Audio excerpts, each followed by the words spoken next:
नाज़रीन, एक तस्वीर, सिर्फ एक तस्वीर ने कोहराम मचा दिया है।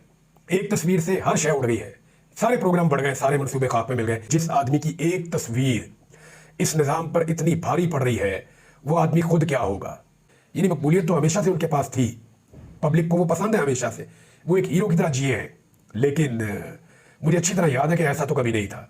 यानी अब जो हमने देखा है कि तौबा तौबा, यानी इतना पाकिस्तानी किसी को पसंद करते हो या इस लेवल पे पाकिस्तानी किसी शख्स को फॉलो करते हो, ये हमने कभी सुना भी नहीं था। सुप्रीम कोर्ट ऑफ पाकिस्तान में समाअत थी, ये कच्चात मौजूद थे कि उस समाअत को लाइव नहीं दिखाया जाएगा। लेकिन अच्छी बात यह हुई कि पूरी समाअत में इमरान खान साहब की बारी नहीं आई। समाअत मुलतवी होगी गैर मुअय्यना मुद्दत तक के लिए। जब दोबारा समाअत होगी तो इमरान खान साहब दोबारा सामने आएंगे। तो इसमें कुछ सवाल भी खड़े हो गए। नंबर एक, पूरा निज़ाम जो है वो इसके लिए कोशिश कर रहा था कि अगर इमरान खान साहब की वीडियो लिंक के ऊपर हाजिरी होती भी है तो एक तो वो पीटीवी के ऊपर ना चले, उसकी लाइव टेलीकास्ट ना हो, तो वो तो रोक दिया गया। उसके बाद दूसरी जो चीज़ थी वो ये थी कि लाइव टेलीकास्ट रोकने के अलावा इमरान खान साहब जो है वो दिखाई भी ना दे। फिर जैसे ही समाअत शुरू होती है तो एक छोटी सी स्क्रीन, लैपटॉप नमा, उसके ऊपर जो है वो इमरान खान साहब नजर आ रहे हैं और उस सिस्टम के पीछे साकिब बशीर साहब खड़े हैं, दीगर सहाफ़ी भी वहाँ पे मौजूद है। तो इमरान खान साहब की वो फोटो किसी ने ली और लेने के बाद उसको लीक कर दिया। पहले नाम आया शौकत बसरा साहब का, लेकिन उसके बाद फिर उन्होंने कहा जी मैं नहीं हूँ, मैं होता तो ज़रूर बता देता, ये कोई और है। तो तब से लेकर अब तक पूरा निज़ाम मिलकर या सुप्रीम कोर्ट ऑफ पाकिस्तान की जो इंतज़ामिया है वो उस शख्स को ढूंढने की कोशिश कर रहे हैं जिसने इस तस्वीर को वायरल किया है। सुप्रीम कोर्ट की ये लाइव कवरेज क्यों रुकी, बड़ा सवाल है। ये जो अदालत है इसकी कवरेज तो लाइव होती है, ये रुक क्यों गई। इस पर जो एडवोकेट जनरल हैं खैबर पख्तूनख्वा ने, वो उठे और उन्होंने निशानदेही की और उन्होंने बताया चीफ जस्टिस ऑफ पाकिस्तान को कि जनाब मोहतरम चीफ जस्टिस साहब, इस केस की हेयरिंग जो है वो लाइव नहीं सुनाई जा रही। तो उन्होंने कहा दलाइल हो रहे, बैठ जाए। उन्होंने कहा जी मैं नोटिस में लाना चाहता हूं सिर्फ कि ये जो केस है इसकी हेयरिंग लाइव नहीं चल रही। तो उसके बावजूद कादी फायदी साहब ने उन्हें बैठा दिया। अब अच्छा ये हुआ कि इस समाअत में इमरान खान साहब को बोलने का मौका नहीं मिला।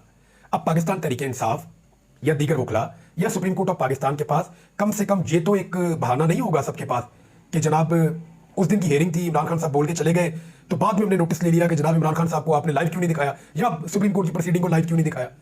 तो आज की प्रोसीडिंग लाइव नहीं दिखाई गई, इसके ऊपर बाकायदा एक्शन लिया जा सकता है। अगली जो प्रोसीडिंग होगी उसमें इमरान खान साहब होंगे या नहीं होंगे, उस पर भी अदालत ने कहा कि जी इमरान खान साहब लाइव दोबारा बैठेंगे और ऑनलाइन शमूलियत करेंगे अगली समाअत पे भी।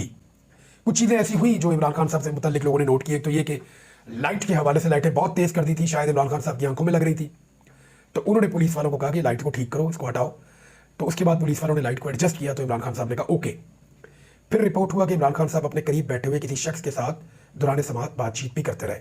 फिर एक रिपोर्ट ये भी हुआ कि कादी फायदी साहब ने जब ये कहा कि इमरान खान साहब से हम इसके जवाब लेंगे तो कादी साहब ज़ेरे लब मुस्कुराए और इमरान खान साहब भी मुंह पर हाथ रख के मुस्कुरा दिए। तो ये है जी इमरान खान साहब की आज की टोटल समाअत। और जो तस्वीर उनकी आई है उसमें उन्होंने अपना हाथ, वो जो एक उनका अंदाज है, उन्होंने अपने मुंह के ऊपर रखा हुआ है और सिर्फ एक तस्वीर ने कोहराम मचा दिया। अब देखना ये होगा कि क्यों इतना दबाव था कि ये कवरेज लाइव नहीं हुई। कादी साहब तो फरमाते हैं कि उनके दौर में दबाव नहीं होता, लेकिन ये दबाव की एक मिसाल रोजाना जब से उन्होंने ये स्टेटमेंट दिया ना कादी साहब ने कि मैं जब से चीफ जस्टिस हूं तब से कोई दबाव नहीं आया, उस दिन से लेकर अब तक रोजाना कुछ ना कुछ ऐसा होता है जिसपे दोबारा बताना पड़ता है कि ये एक और दबाव आ गया। कादी फायदी साहब ने उनकी अवेलेबिलिटी का जानना चाहा उनके वकला से, तो वतन साहब ने कहा वो तो अडियाला जेल में ही है, वो कहीं नहीं जा रहे। तो इस पर पूरी अदालत जो है वो कहकों से गूंज उठी और इमरान खान साहब को पता है कि वो भी इधर बंद रहेंगे केसेस में। उनको आइडिया है कि अगले चंद महीने वो बाहर आने वाले नहीं है। उन्होंने अपनी बहन को ये बात बताई भी है कि ये इन केसेस के अंदर इनको खींच कर ले जाएंगे मेरे केसेस को जून तक, और जून में जो है वो मामला चला जाएगा। फिर मेरे खिलाफ फैसला दे देंगे जून में, और जब हम हाई कोर्ट में अपील करने जाएंगे तो फिर जून में अदालतों की छुट्टियां हो जाएंगी, जजेस चले जाएंगे। तो इस तरह ये गर्मियों का टाइम मेरा जेल के अंदर गुजारेंगे। लेकिन फिर जैसे ही अदालतें खुलेंगी दोबारा केसेस लगेंगे और दोबारा इमरान खान साहब की अपीलें आएंगी। तो उस बुनियाद पर इमरान खान साहब को लगता है कि सितंबर अक्टूबर तक वो भी अंदर रहेंगे, और सितंबर अक्टूबर तक वैसे भी बहुत सारी चीज़ें बदलने वाली है कि जब नवाज शरीफ जेल में थे तो अस्पताल में, जरदारी साहब जेल में थे तो अस्पताल में, शहबाज शरीफ साहब जेल में थे तो अस्पताल में, शर्जील इनाम मेमन जेल में थे अस्पताल में, हमजा शबाद इलाज चल रहा है, मरियम नवाज बीमार हो गई। जो बंदा भी इनका जेल गया वो बीमार हुआ। डॉक्टर आसिफ बीमार, इसहाक डार बीमार, जो बंदा इनका पकड़ा जाता है फौरन बीमार हो जाता है।